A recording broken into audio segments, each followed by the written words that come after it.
Pleased to welcome Markus Kramer, partner at Brand Affairs. Welcome. Good morning. Good morning. So you have had a tremendous run with luxury brands. You have worked for Aston Martin, and you have a lot of experience with these global brands. And more specifically, what I was interested in learning about was how do you identify global segments, specifically in the luxury marketing space? Let's start with why we actually segment. The first thing to recognize is that most luxury brands are incredibly small companies. Take Aston Martin, for example. Yes, it's a big name, but it's actually a very small company. So these companies don't traditionally have the big spend power or marketing power of large FMCGs, for instance. So hence, segmentation is super critical in order simply to allocate your resources in the most efficient way possible. Secondly, the question is, well, how do you actually segment? So there's different types of segmentational approaches. Behavioral, I would say for luxury brands, is not really good because we're not in the transactional space. Really, we're in the emotional stage or space. And hence, if we think about segmentation or how we segment, an attitudinal approach to segmentation is certainly the one for luxury brands to go after. If we then dig further into your question, well, how do you identify global segments for luxury brands? If you take this attitude, what attitude would you segment on for luxury brands?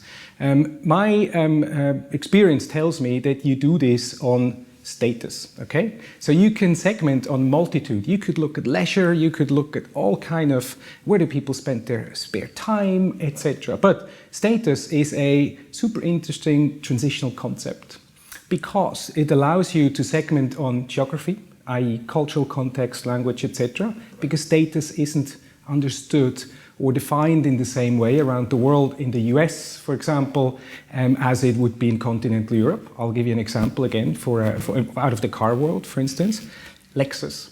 In the US, generally people will say a Lexus, it's a luxury car. Whereas in Europe, Lexus struggles. It's not considered a luxury car. It's at best a premium car. So this has to do with attitude towards what you show to your broader social context, i.e. status. Status is also transitional in terms of generational theory. Demographics, for example. A 20-year-old will not consider the same thing in life as a status symbol as a 60-year-old.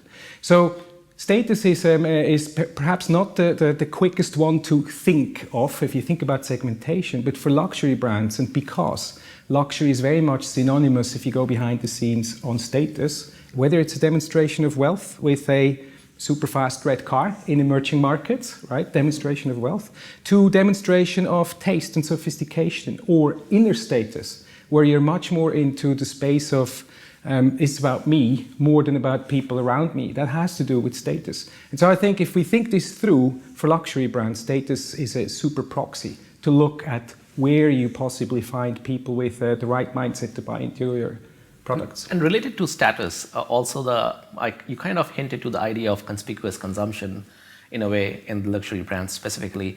Have you seen differences in how this conspicuous consumption manifests in different countries? Yes, indeed. Again, people are very familiar with car brands, so I'll stick with the car brands, or watch brands, for example, as well.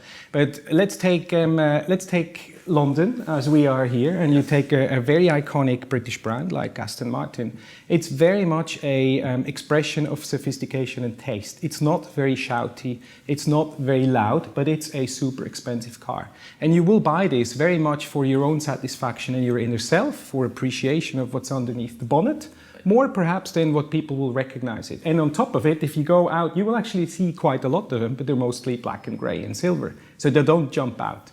Now, on the flip side, I've also seen recently a Maybach, so it's a $1 million car, here in London, in chrome, wrapped in chrome. It doesn't get louder than that.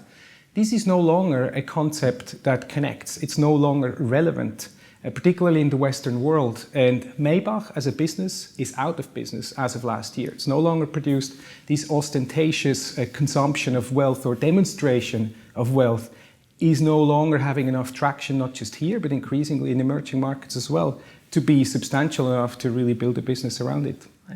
Well, thank you. Thank you, Markus. My pleasure.